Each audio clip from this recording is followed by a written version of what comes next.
கல்வி, வேலை, திருமண வாழ்க்கை என்று பல சூழ்நிலைகளால் குடும்பத்தையும் சொந்த வசிப்பிடத்தையும் விட்டு பிரிந்து சென்றவர்கள் மீண்டும் தங்களின் மண் வாசத்தை அனுபவிப்பதற்காக சொந்த ஊர்களுக்கு புறப்பட்டு கொண்டிருக்கும் தருணம் இது. அந்த வகையில் கோலாலம்பூர் TBS ஒருங்கிணைந்த பேருந்து முனையம் இன்று காலை முதல் மக்கள் கூட்டத்தால் நிறைந்து காணப்பட்டது.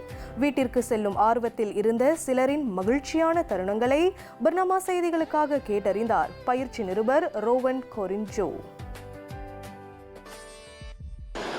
பண்டிகை காலங்களில் மக்கள் தங்கள் சொந்த ஊரிற்கு செல்வது, அதுவும் வீடு திரும்புவது என்பது ஒரு தனி மகிழ்ச்சி தான். அதுவும் குறிப்பாக பொது போக்குவரத்து, பேருந்து அல்லது ரயில் வண்டியில் பயணம் செய்வது வழக்கம். தீபாவளிக்காக வீடு திரும்பும் அந்த பயணம் பேருந்திலும் ரயிலிலும் தொடங்கும் மகிழ்ச்சி நிறைந்த அனுபவமாக மாறுகின்றது. பொதுவாக உயர்கல்வி, வேலை மற்றும் பல காரணங்களுக்காக தலைநகரில் தங்கியிருக்கும் மக்கள் தீபாவளி பண்டிகையை முன்னிட்டு தங்கள் சொந்த ஊரிற்கு பயணத்தை மேற்கொண்டுள்ளனர்.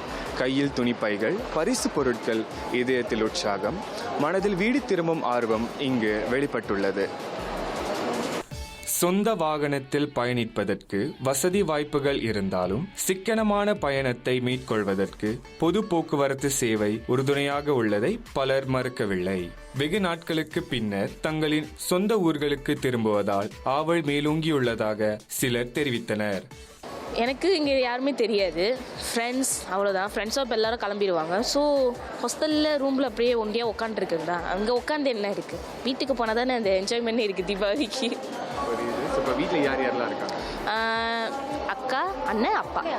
எப்படி செலிப்ரேட் பண்ணுவீங்க?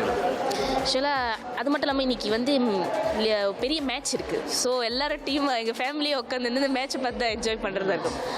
லிவர்பூலுக்கும் மான்செஸ்டர் சிட்டிக்கும் அந்த மேட்ச் இருக்குது. ஸோ அந்த மேட்ச் பார்த்துட்டு தான் எல்லோரும் தீபாவளி அப்படி தான் செலிப்ரேட் இருக்குது எங்களுக்கு. டிக்கெட் கிடைக்கல, நேற்று நாங்கள் வெளியே வருது, டிக்கெட் கிடைக்கல, இன்னைக்கு தான் கிடச்சிச்சு. நல்லா இருக்கும், சந்தோஷமாக இருக்கும். ஏன்னா இப்போ தான் முறுக்கு சுட்டி இன்றைக்கி தான் படையில் போடுறோம், ஃபேமிலியோட சந்தோஷமாக இருக்கும். இனிமேல் தான் தூங்கணும். பாதி அம்மா செஞ்சுட்டாங்க, இப்போ பாதி நான் செய்யணும். என்ன மாதிரி வேலைகள் தான்?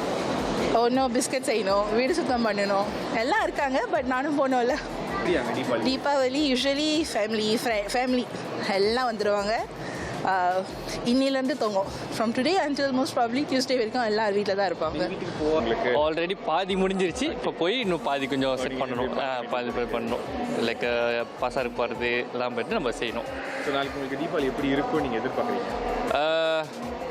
கடவுள் புண்ணியத்தில் நல்லபடியாக இருக்கணும், வெதரும் நல்லா இருந்தால் நல்லா இருக்கும். தென் கல்லி கோயிலுக்கெல்லாம் வர போனோம். ஸோ பேருந்தில் ஜன்னல் ஓரத்தில் அமர்ந்து வெளி சுற்றுச்சூழலை ரசித்து பார்ப்பது தமக்கு பிடிக்கும் என்கிறார் யோகஷீலா தமிழரசு. ஜஸ்ட் எல்லா ப்ரிப்ரேஷன் போயிட்டு நான் லாஸ்ட் மினிட் தான் இன்றைக்கி தான் நான் வீட்டுக்கு போகிறேன். ஸோ மேபி எல்லா ப்ரிப்ரேஷனும் முடிஞ்சிருக்கும். எவ்ரி டைம் நான் ஹோம் டவுன் போனேன்னா நான் பஸ்ஸில் தான் போவேன். ஒரு இது ட்ரெயினில் ட்ரை பண்ணியிருக்கீங்களா? லாஸ்ட் டைம் ட்ரெயின் தான், இந்த தடவை தான் பஸ்ஸில் போகிறேன். இவ்வாண்டு தீபாவளி பண்டிகை திங்கட்கிழமை கொண்டாடப்படுவதால் இதர இனத்தவரும் இந்த வாய்ப்பை பயன்படுத்தி நீண்ட விடுமுறையில் சொந்த ஊர்களுக்கு திரும்புவதையும் இங்கு காண முடிந்தது.